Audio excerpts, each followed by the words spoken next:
All right, back in the wheelhouse. So I'm trying something a little bit different on this episode. I'm actually going to record this episode of my YouTube entirely in one take. Crazy. I know it sounds crazy, but I got a little practice. I've been doing this Canyon 360 Labs triathlon talk. We did 5 episodes in the fall, and every one of them was live. They wanted me to do it live, and I'm like, that sounds really tough.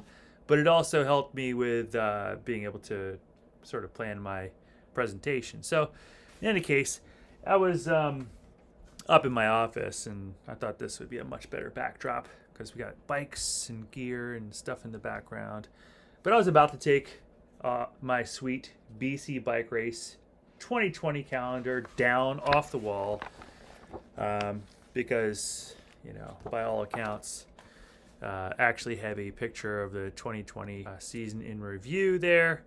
Pretty much kind of sums it up. Let's get my head out of the way. Yeah, dumpster fire. This year was certainly not an easy one, and just tremendous amount of challenges for everyone. Very glad to be coming through it and here into 2021. But I thought, don't want to wish 2020 entirely away and forget it, because it was filled with all kinds of valuable lessons and really some pretty amazing moments too. I think when we look back, there'll be some kind of moments where I'm like, man, 2020 actually had some high points, had some really interesting things. I put some screenshots together of some of my training, some of the things that I've done, and I was kind of going through a few of the highlights of things that I thought were interesting, at least about 2020. So I'm going to let you check some of these out. So I'm going to go into like mini screen mode here. For sure, it was an interesting year. At the beginning of the year, I'd already decided to do 2 expeditions, and I'm really, really glad that I decided to do these expeditions. Grabbing my beer here too while we're working in, Little Brothers Craft Brewing. So the wild thing is I already had planned these expeditions. I've been racing for years and years, like 25, I don't know, who's counting at this point. But I've done so many races. I thought, man, I should do some expeditions, do a couple things that have been on my bucket list. And one of those for sure was the Massanutten Ring. That was the top of my bucket list because I had failed to complete it several times. But in deciding to come back to do the ring, I needed to do a lot of homework. I mean, I was just not quite there with my rock riding. So this winter I set out with Madison Matthews, Brad from Drone Ridiculous, and got out there and did some training, did some shooting, got some really awesome B-reel of one of my favorite places in the world, Massanutten. The Massanutten Ring is a 71-mile, insanely rocky rim ride. And only a handful of riders in the world have done it. And just wicked, wicked rocky. And, it was something wild to have my neighbor actually beat the record. So Sam Skidmore got the record. Abe Kaufman took the record from him. I have not even finished the damn thing. But I needed to get my rock game on because, I was still a little sloppy. You can see Madison, schooling me here in this section. And, man, I really needed to up my game. So I needed to practice. I had a couple local riders, Abe and Merv Davis, challenged me to the Massanutten mini ring, which is like a local version of the ring. It was super awesome. Really got my game up, got my confidence up, riding the rocks. So, I really loud.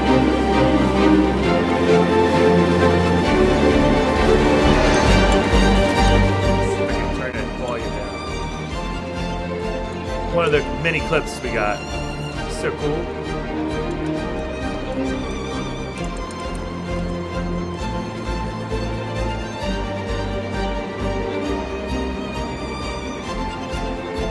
Just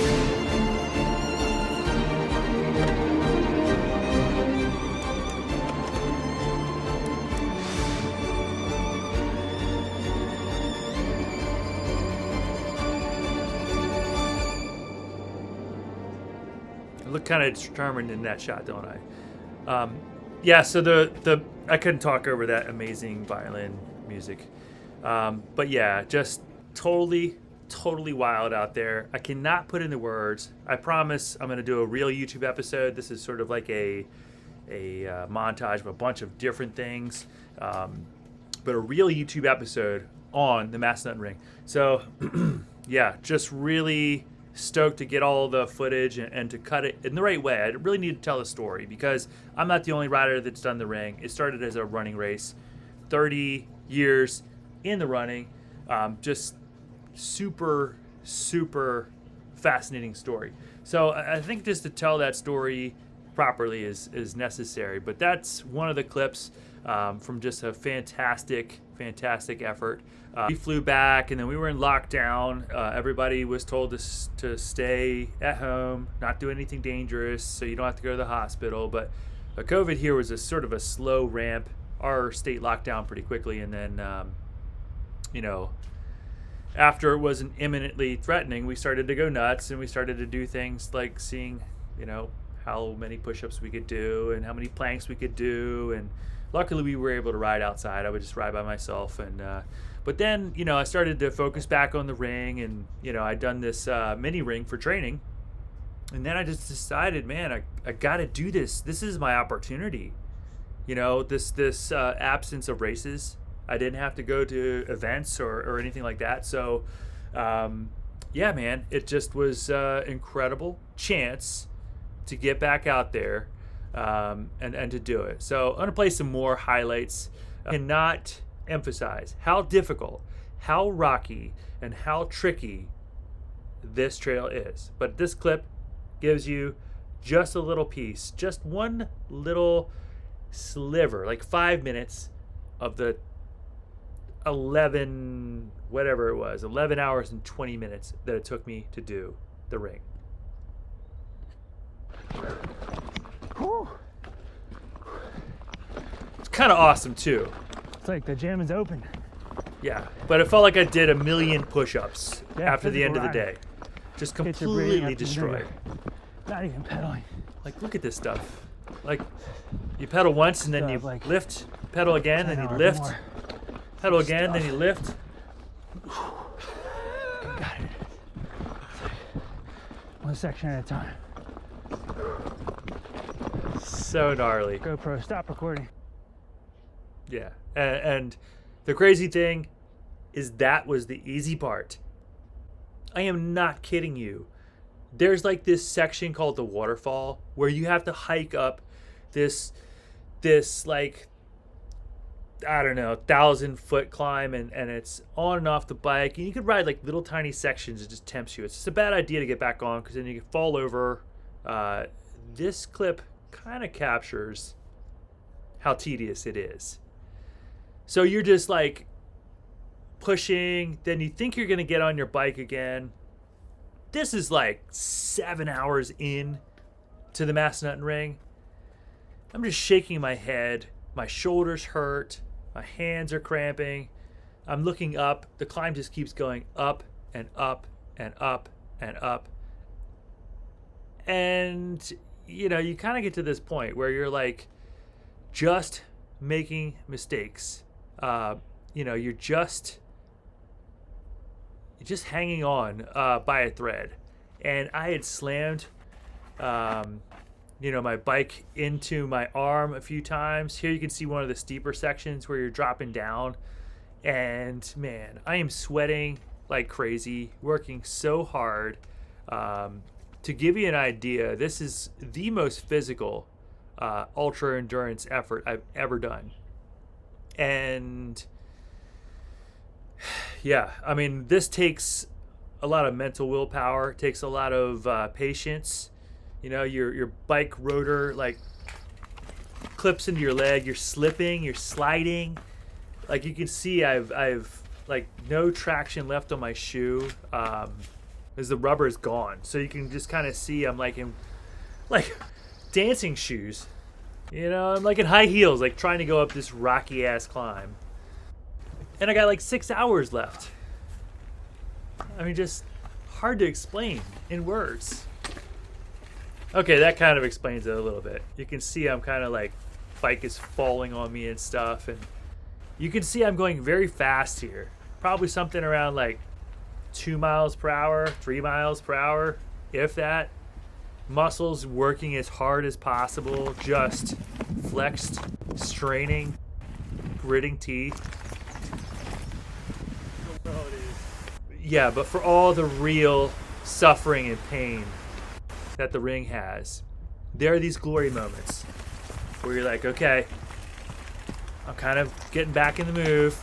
You know, I'm starting to get my balance back. I'm starting to hop, pop, turn. Oh yeah, you know, physically I'm starting to like get a little bit of energy back. This is on Short Mountain. I'm starting to rally a little bit, but it's just wicked, bro. Just wicked stuff. And yeah, I can't even tell you, when it starts to ride well, I mean, you are just popping and it's fun. I mean, you're bunny hopping and just doing rad stuff, and really a treat to ride this stuff.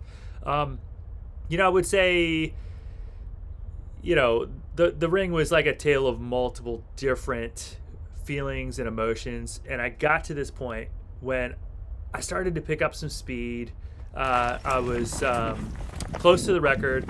You know, I get down to this jawbone section and Short Mountain, but I forgot to eat. I didn't eat enough. So I went from this high of thinking I could make it to like this emotional feeling, like what's going on with my body. I'm starting to get dizzy. You know, maybe it's the heat. I didn't know what it was, honestly. And you know, I finished the section on Short Mountain, and then I realized, man, you know what? I am just feeling off. And I looked, and I realized that I'd been out of food. I spaced the aid stations too far apart, and you know, I paid the price. You know, interestingly, Abe Kaufman went and got the ring record back from me just a little while later, just maybe a month later. And yeah, man, I'd have to say, you know, I don't need to go back quite yet. It was that hardcore. He could have the damn record. Like, you know, whatever. I was proud of myself. I pulled off some moves. You can see I got my jam on. I was riding good. You know, I had only minor issues. And Keeping steady. you know, I got back on it. I kept steady. But yeah, I mean, there's always some kind of shit that happens on the ring. I finally get to refuel. I gave up on the record on that, you know, last quarter of the ring. But then I said I'm going to try one more time. And, you know, I got back in the game, pushed and pushed. Then I had this section where I like had this rock come up into my derailleur, and it broke 3 teeth out of the cassette. There was a huge hole in the cassette, and I'm like, no. You know, all this stuff had happened. This roller coaster of being on a high, feeling like I got it, having to put air in my tire, having to, you know, mentally regather myself after this picnic break. I mean, it was a yard sale. I was just sitting there like, fuck, it's over. You know, I did all this work, and you know, I don't even know if I'm going to make it because I'm so bonked. But then I started to find the rhythm again. I'm back in the game, and I tried one more time to get back on terms with the record pace. I got back on terms with the record pace, only to have this cassette implode, and I'm missing 3 gears. But my reaction was to take the headphones out. You know, I basically took the headphones out and focused. I counted gears, but you can see there's, you know, 3 gears or 2 gears missing. So I needed to skip over those to my easiest gear and then back down. And that was the only way I could finish the thing. So unbelievable.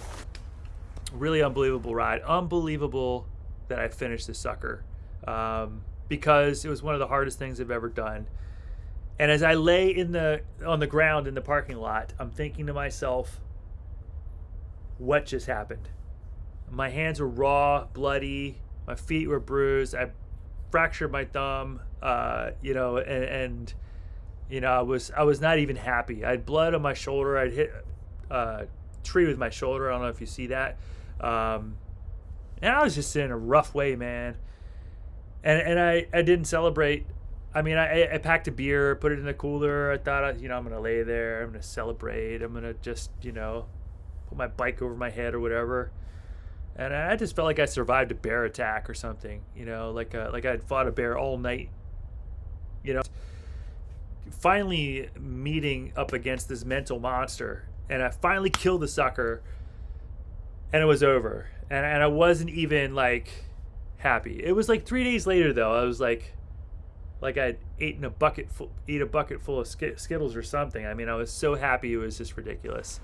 So again, the Mass Mountain Ring is on the hardcore bucket list. Just super cool to finish that bad boy. Kind of makes me want to go ride some rocks now that I'm seeing this. But not so sweet for like huge, massive day on the bike. A nice little trials move there. Actually got my shit going there for a little bit. But yeah, man, just wild. You know, if there's any better feeling than pulling it all together, piecing all the pieces of the puzzle together, and making it around for one full, good, solid lap. So, you know, that was the ring, you know, and philosophically, I'd say that, you know, I'm pretty happy with it. It was something.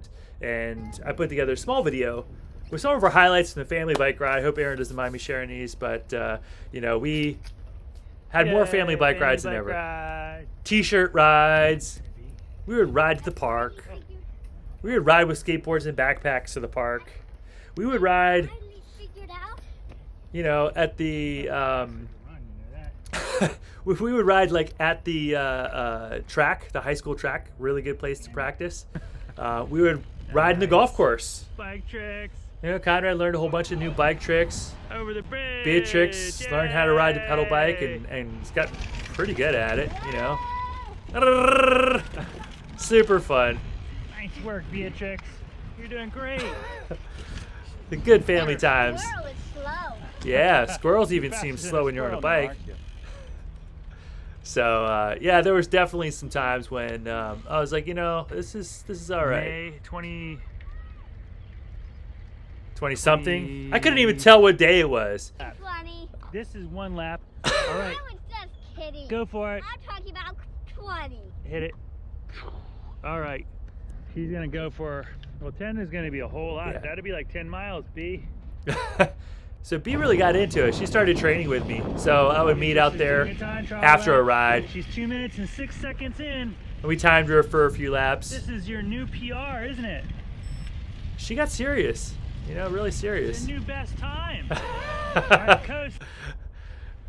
So some great highlights to that little home video. That's the And tough part. You got it. you know, we did so many rides. We even did some photo shoots for Canyon. We did Instagram takeover for Canyon, kind of Father's Day ride. That was super fun. I rode over the 2 mountains, big long gravel ride. It was a sick route. And the kids and Aaron surprised me in the middle. Super fun. I met him over there. We did some fishing with Grandpa and Grandma, just part of our COVID bubble. All right. Well, Conrad I'm made actually this staying busy during the COVID. really All right. Well, let's bizarre get the road train at full speed. bike road train. We made this ramp out of scrap wood, out of old display, and it was kind of, you know, cringing watching some of these moments because I'm thinking this thing's gonna collapse and break on him. But you know, luckily it held together. We didn't even have a real saw. We were using like a pruning saw, you know, you use on trees. But Conrad celebrating the very special 2020 graduation of elementary school. We have the van painted up. It is a bittersweet. yeah, this is pretty sad, actually. You know, to Sweet, of course. see In that people in college everybody's having their celebrating graduation this little drive-through. when they drive through. Everybody worked hard Um, and continued to do their very best despite the hard situation. And of course, it's better because he can't hug his friends. But I think it's fantastic. To go rescue me. Search of Daddy Bishop. Jeremiah The is Kraken. racing I was gonna son. skip talking about the Kraken. This was this 210-mile ride in West Virginia. We're in West And I flatted like 5 times. Aaron went to look for me, South, tried to come save me, down the mountain, and Spruce Knob, where we I had felt hoped so to bad. take They were a looking step for me to all day Jeremiah, and but we couldn't did find not me. see him. And I, So we're not sure if he's going to cut this peak out of the yeah, I almost back died of out the there endeavor, but for the Kraken. Super cool. Right there. That was my the setup. machine. Canyon Army Endurance, machine. A pretty big challenge. So we'll see if I can get the whole thing done. The Nope. route I have mapped out is 207 miles, 23,000 No feet of climbing. effing And way. it's This is a gonna get 2-day ride, dude. And 2 fun. days I think if you're it'll be really doing cool. A lot of 18 hours a places I day. haven't seen out there. About to Really start. remote areas. This is a song from Ben King, one of the Wandering Wheelmen. The sense of adventure, though, I tell you what, is like one of the coolest things. You gotta do rad shit. Winds a turn the wheels in his head, he knew he'd find no rest in bed. So he pushed out of town, hit the road running with his nose on the ground like a bloodhound. And of course, I start going at like 30 miles an hour. Turn around to even know we once been found. Get outside of Dayton, feeling good, feeling great, you know. Get into the first climbs in West Virginia. You know, life is good. You know, I'm averaging like 16 miles an hour. I was talking about how the route was easy. Totally jinxed myself. And, you know, I climbed like 10,000 feet. What's up, guys? And then I get into the national radio quiet zone, this area that is just wild. And then, you know, life was good, and I got to the very far part of the course. I'm 100 miles away from Harrisonburg. Wrap your head around that. I was 100 miles from my house with no cell phone service during COVID. I barely knew where I was going. And I had 2 tubes. I had a pump that didn't work very well. And I learned a valuable lesson about checking your equipment. But some really beautiful sections along this route. I mean, absolutely amazing. You know, this is up on This freaking rad up here. Sounding Knob, Elber Knob area. Is super sick. This big grassy bald at 4,500 feet. So Here's there's the some positive takes from it. And talk of at shame least where I was try to bold enough spin try the positive Kraken. about failing miserably. So the Kraken won round 1. Yeah, so I went back and I just finished that last quarter, and I wanted to make sure this one pass goes through in case I ever try to do this damn thing again. And it was spectacular. Really, really amazing out there. Just some cool exploration. And I got to get back out there. To have your shit dialed. You got to have your shit Definitely dialed. did not have my shit together. I mean, you got to have you have to have a spare tire. Just there's not even any bike shops out there. So, words to the wise: be careful on what you're taking on. Okay, so this is from the 30 KOMs in 30-day challenge. It is day number 8 of the everyday KOM every day of May challenge. Bad idea. And I came into the day Never 2 do that. KOMs down. Yeah, just came up short on a couple of attempts. Yeah, because you're Got second tired, place dude. On a few of them, and then today went out and smashed a few good solid KOMs. So I went from -2 to +1. So I got in a solid 3 KOMs today. Pretty awesome, and back in the driver's seat. I think I can do it. It is a long month to try to do an average of 1 per day, but to figure I'm gonna have to schedule in a rest day here somewhere and just try to sort of reboot a little bit, because you need to be sharp to take these, and being exhausted is not the way to grab KOMs, especially if they're segments that have been ridden hundreds of times in optimal conditions by really strong athletes. So all right, got it. Gotta keep going. Another one of my dumb ideas. So there's a recurring theme here. I set out to do stupid shit, and either I can do it or I just completely get shut down. It's good for entertainment though, right? So the 30-day challenge, I barely got it. I got it by 1 KOM. So for sure, highlight of the year. One that I didn't really talk about a whole lot, I think because I was too tired. Like, I didn't even want to pick up my phone. But really, that was a mistake. I should have been making a YouTube like once a week for this 30-day challenge. But yeah, it was really kind of fun in its own strange way. Then I got on and did the impossible route. So I'm gonna play a clip or two from that because it is just totally wild. This I can't even believe that we did it when I look at it. I'm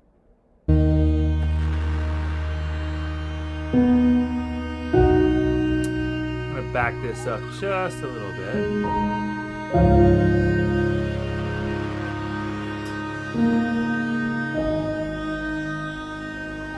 There we go. I'm out of all my food that was on me. But I need to get to that Jeep. I need to refuel. I need to restock. I'm feeling really good though. Like, I mean, I'm happy. I've got legs. Everything seems to be going really, really well at He's this got point. legs. And I'm thinking the whole time, all I gotta do is get to the volcano climb where I can get off this gravel. Because, bro, we've been on gravel all day. And, I mean, the bike had been handling it. No worries. So happy that I had that 40 on the rear because I was using it the whole time. But I was done with the rattling of gravel, man. I was over it. Let me see some road. Like, I want to see road. So this guy had no idea what I was getting him into. He thought I was gonna do like this, 3 or 4 hour hill climb. Almost broke him. Absolutely was the craziest thing ever. And the nutty part about it is, I think I even have a picture of him somewhere of him like laying on the ground. Anyway, just completely passed out, totally wild. I'll let you watch a little more of this. And I'm thinking that once I get to the road, once I get to the volcano climb, that's when I'm going to uncork it. And Jeremiah is about an hour ahead of me. And I'm thinking that once I hit that climb, I'm going to stand and just start ripping. I'm going to make all this time up the volcano climb. No. That was the thought. No. You don't understand. This thing is like built by God to kill cyclists. Just the most insane ride. It's like doing Leadville 100 and then finishing with a Pikes Peak hill climb. And then adding on the incline run. It's just very difficult to explain how empty and just how mentally broken we are at this point. I think the video captures it. I really hope it does. Because it was super cool. One of the coolest things I've ever done. Yeah, man. You there yet? Almost. You get up to this section and it's just deep sand. That section's decent, but some of it has 3 inches, 4 inches of pumice. I got off and walked a small section or two. 4-wheel drive's only allowed. I mean, it was just nuts. Absolutely bonkers. I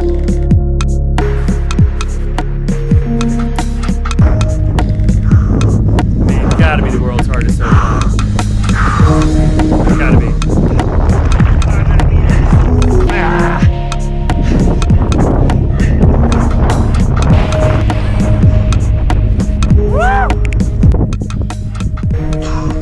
It's gonna take a long time to explain what just went down. By far, one of the craziest things I've ever done on a bike. Ever. Did it, I made it. The impossible climb is possible. Don't make class limits for yourself. You can do anything.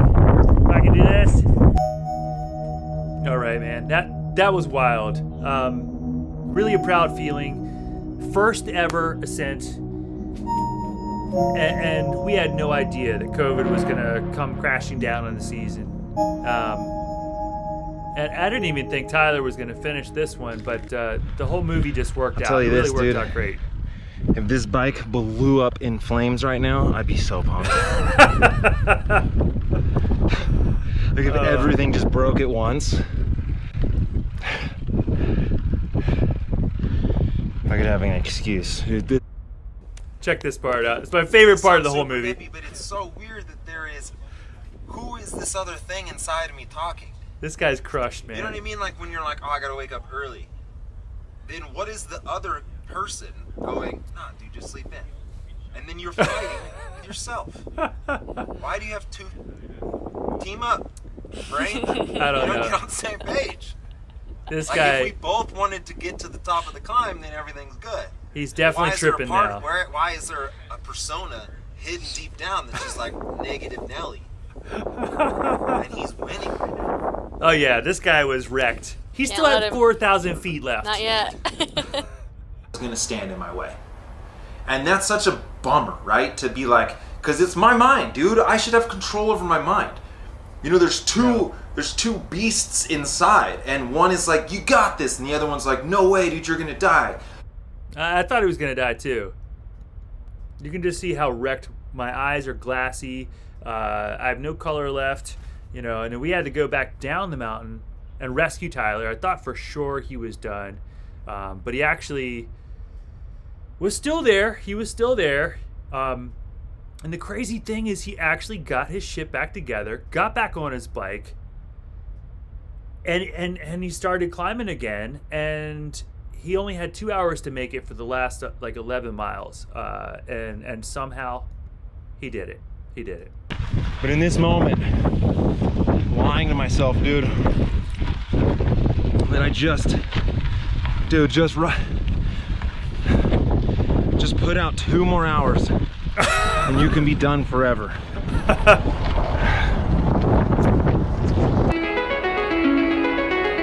But it was so beautiful up there. She's calling me, like the rainbow. She's calling me, like the rainbow, the rainbow.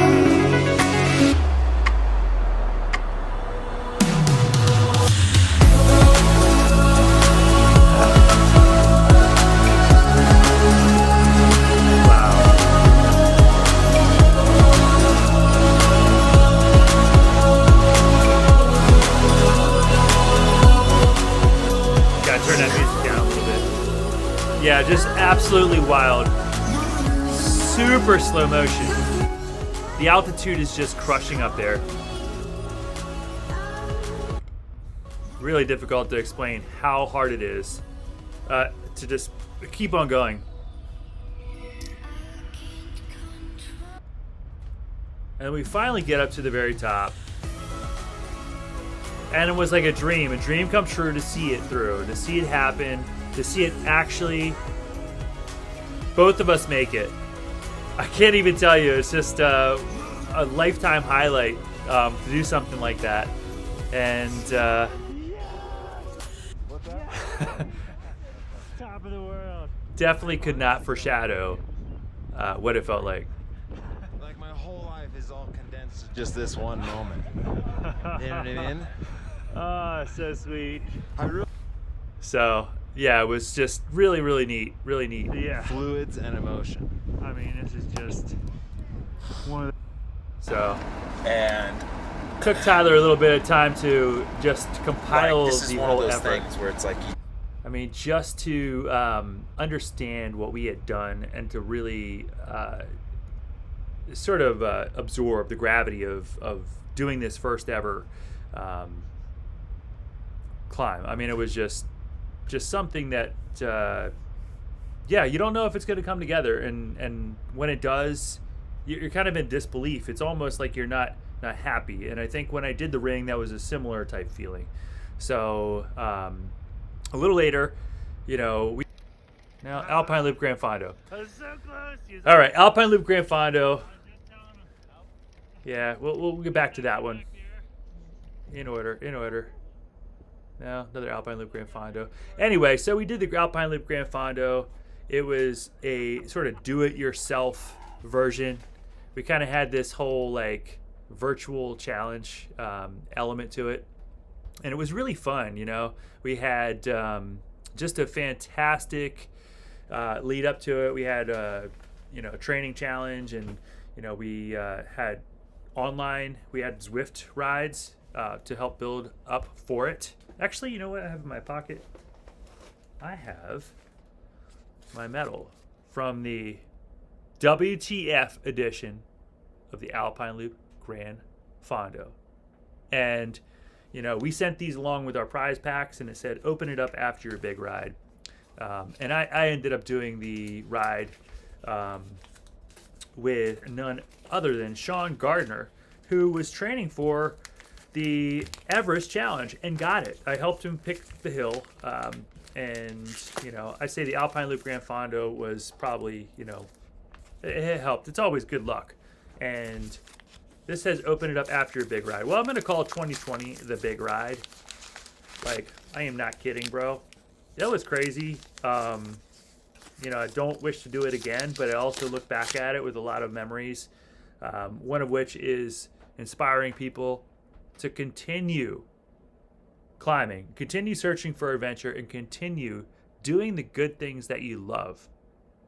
Because our time here on Earth is limited. And if you don't use it, you lose it. So,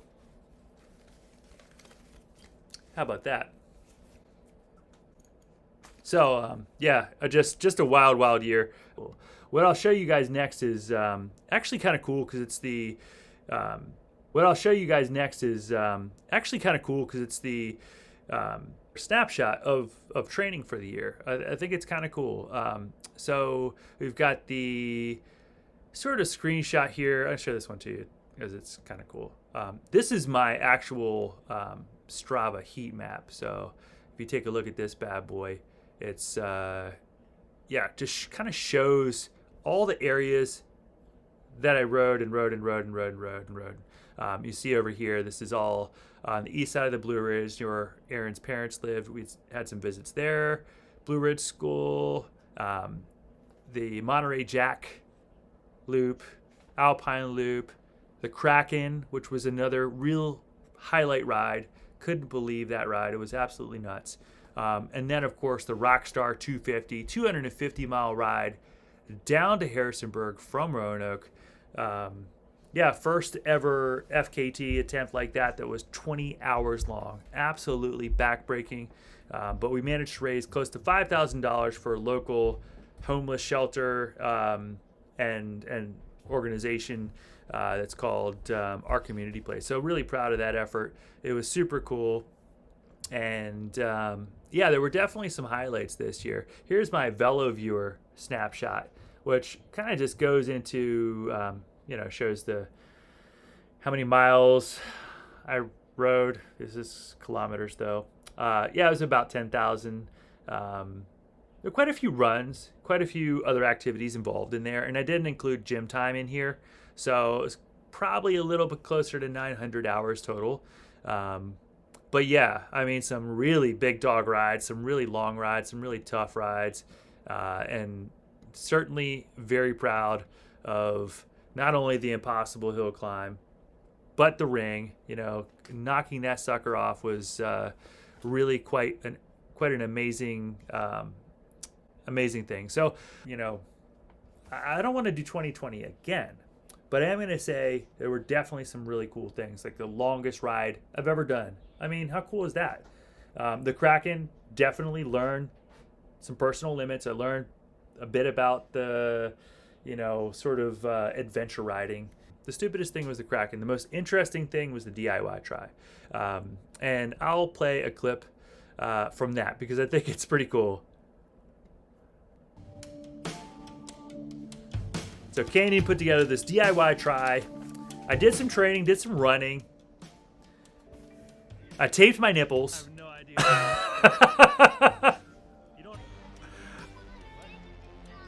The kids came out and cheered me on.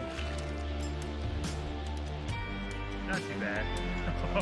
But the water was icy cold. 48 degrees. No wetsuit. How much you counted down? 10. I stood there for like an hour trying to get in the water. It was just a joke. And finally I just jumped in.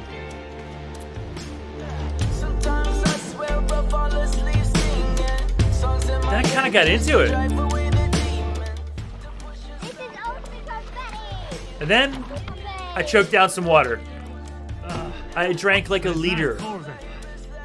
A liter of water. Green, nasty, amoeba-filled water. It was 250 meters left. Pond it was water. all I could do not to choke up this pond water. My daughter encouraged me, got me back into the game, and I kept on going. A lot of the time with the kids this year too. That was the other really big highlight. We had a lot of bike rides, some hikes, and you don't get that time back, so it was really good for some things. It really was. And I still can't swim. Oh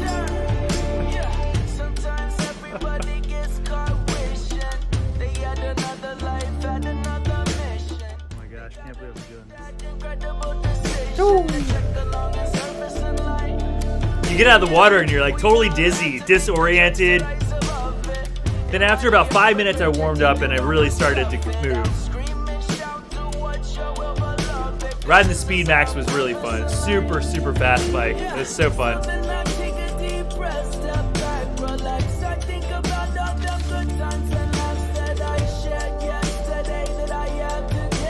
I'll tell you, like going that fast on a bike.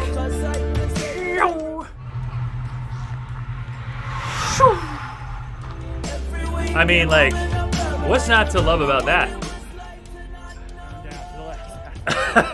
It's been ugly.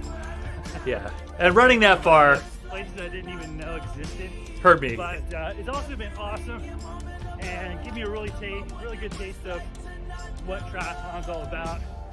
Something good to train for. Feels great to go and do something tough I've never done before. Yeah, it definitely crushed me. I was absolutely broken, cramping everywhere, hamstring cramps. But it was my last effort of the season.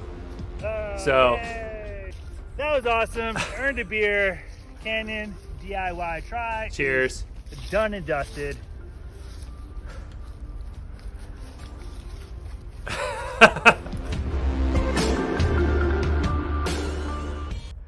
Yeah, so that was something. Let me tell you what, like a killer way to get into better shape for sure. I didn't think I would learn that much. I really learned a whole lot about my body, learned the aspects that I got to see. You can really get, like I said, just so specifically fit for one thing and kind of forget how to just run. I mean, you have to be able to run, right? Yeah, I mean, I definitely didn't get as fit as I normally do, but I've never been in this good of general fitness, which I think is something to be said. And I've taken a break now, and it's coming back up with really solid preseason fitness. But I think when we look at this year in a retrospective manner, you could say anybody that kept training did a great job. Anybody that kept some routine, some rhythm, owned their day. There's something to be said for just being able to, look inward to your success, for your discipline, for your effort, for, trying to keep some balance in your life. And it's been a really big challenge for a lot of people, myself included. And, I kind of had those times when I was down and I was like, this sucks. There's no races. All my big goals for the season are down the toilet. But then I would, come back on, find a goal, train for it, build up. And, man, I mean, it really was something. I've learned a lot about myself, a bit about human nature. Took on some really, really rad challenges. And here I just wanted to show this real quick. This is the Alpine Loop Gran Fondo 2020, my Gran Fondo challenge. With the bell, we did the very best we could, and that's all you can do. The event will be back. You cannot kill us that easily. So it's one of those things where, you kind of have to look at the lemonade that we made out of all these lemons. So I did the toughest ride I've ever done in my life, the longest ride I've ever done in my life, the stupidest ride, and the most interesting, bizarre, weird thing with this Canyon DIY try. So, I have to say, all in all, it was quite a season. Cheers to anybody who kept training and kept riding in 2020. This year is going to be better. I can promise you that. And I don't even have a crystal ball, but it's got to go only up from here. So for Jeremiah Bishop's Wheelhouse, over and out. Hope you guys have a great rest of your year, and stay tuned as the Vegan Cyclist and I are planning not just one more impossible route, but 4.